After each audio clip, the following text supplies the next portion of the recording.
ہوئے اور سیدھا ایک لیٹر مسلمانوں کے دوسرے جنرل ابو عبیدہ ابن جراح کی طرف بھیجا۔ انہوں نے لکھا کہ خالد بن ولید نے یہ پیسے اس شاعر کو اپنی جیب سے دیے ہیں،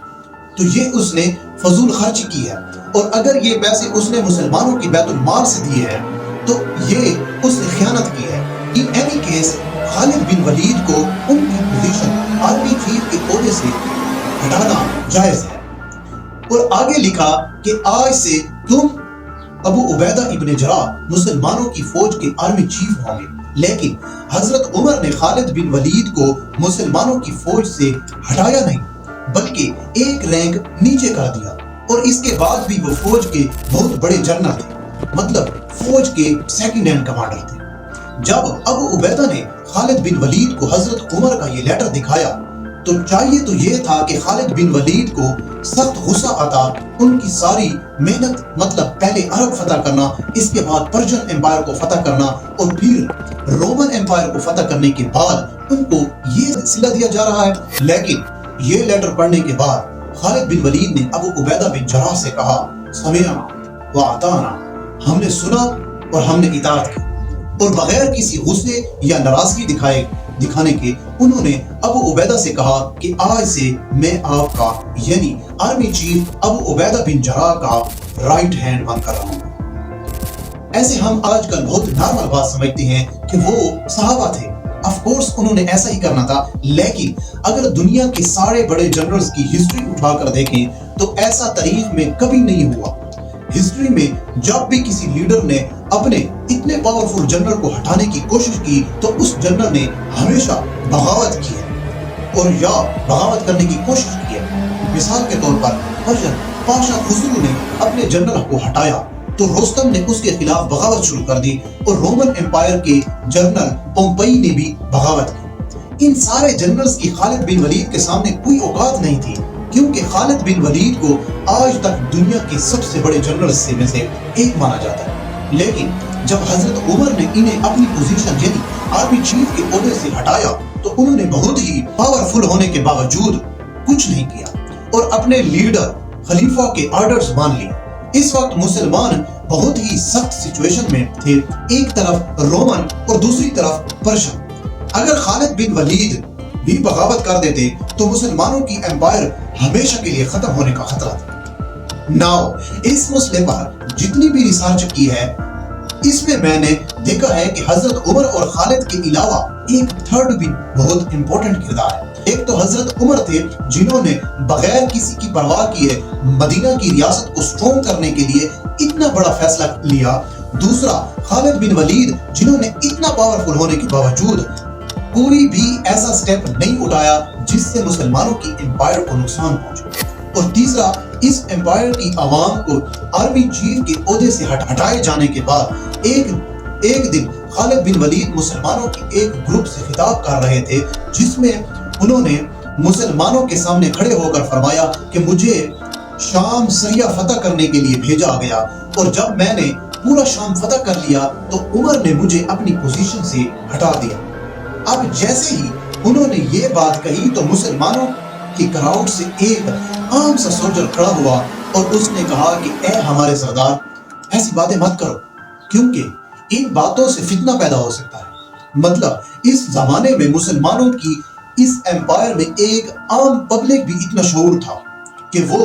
یہ بات بہت اچھی طرح جانتے تھے کہ چاہے جو بھی کچھ بھی ہو جائے لیڈر ہوتا ہے اور جنرل صرف ایک جنرل ہوتا ہے۔ خالد بن ولید کو ہٹانے سے صرف انہیں ہی نہیں بلکہ پورے اسلامک امپائر میں کنفیوژن پھیل گئی کہ آخر کیوں حضرت عمر نے اتنے سخت ٹائم میں خالد بن ولید جیسے جنرل کو ہٹا دیا،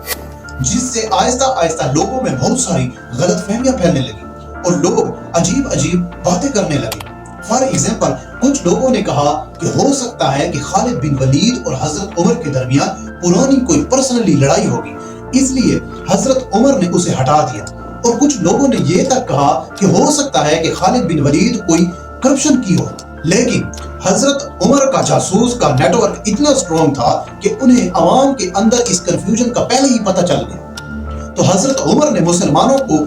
مسجد نبوی کے اندر جمع ہونے کا حکم دیا۔ پھر سب کے سامنے کھڑے ہو کر انہوں نے کلیئرلی بتایا کہ میں نے عمر بن خطاب نے آرمی چیف حضرت خالد بن ولید کو کسی پرسنل دشمنی یا کرپشن کی وجہ سے نہیں ہٹایا،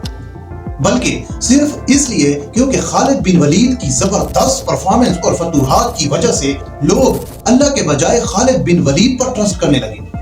اور میں سارے مسلمانوں کو یہ دکھانا چاہتا ہوں کہ کسی بھی جنگ میں جیت صرف اور صرف اللہ کی طرف سے آتی ہے، کہ کسی انسان کی طرف سے نہیں۔ اور پھر ساری یہی باتیں لیٹرز میں بھی لکھی اور پھر ان لیٹرز کو ہر صوبے کے گورنرز کو جاری کیا تاکہ خالد ابن ولید کے کریکٹر پر کوئی مسلمان انگلی نہ اٹھا سکے۔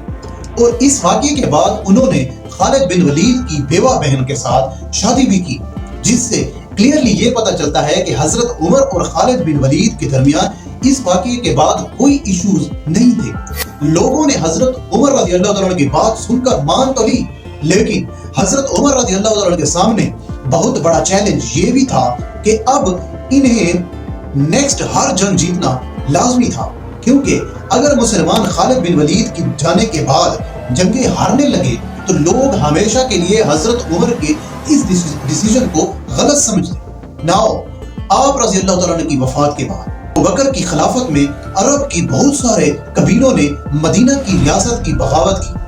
انہیں پھر ختم تو کر دیا گیا، بٹ ان جنگوں میں بہت سارے لوگوں کو گرفتار کر لیا گیا، لیکن حضرت عمر رضی اللہ عنہ خلیفہ بنتے ہی انہوں نے ان سارے قیدیوں کو رہا کرنے کا حکم دیا اور سب کے لیے ایک عام معافی کا اعلان کیا، جس سے پورے عرب میں ان کی پاپولیرٹی اور بڑھ گئی اور لوگ حضرت عمر کی اس رحم دلی سے اتنا خوش ہوئے کہ انہوں نے آ کر اسلام قبول کر لیا اور پھر اپنی مرضی سے مسلمانوں کی فوج میں شامل ہو گئے۔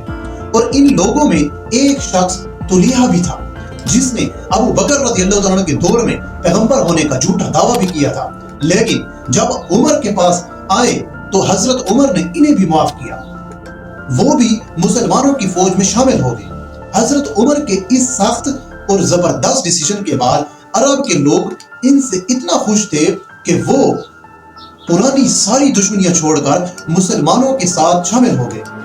اور پہلی بار ایسا بھی ہوا کہ کرسچنز نے بھی آ کر پرشین امپائر کے خلاف مسلمانوں کا ساتھ دینے کی قسم کھائی۔ تو اب حضرت عمر نے مسلمانوں اور کرسچنز کو ملا کر پرشین امپائر کے خلاف ایک نئی آرمی بنائی۔ اس فوج نے پرشین امپائر کی ایک بہت بڑی فوج کو ہرا دیا۔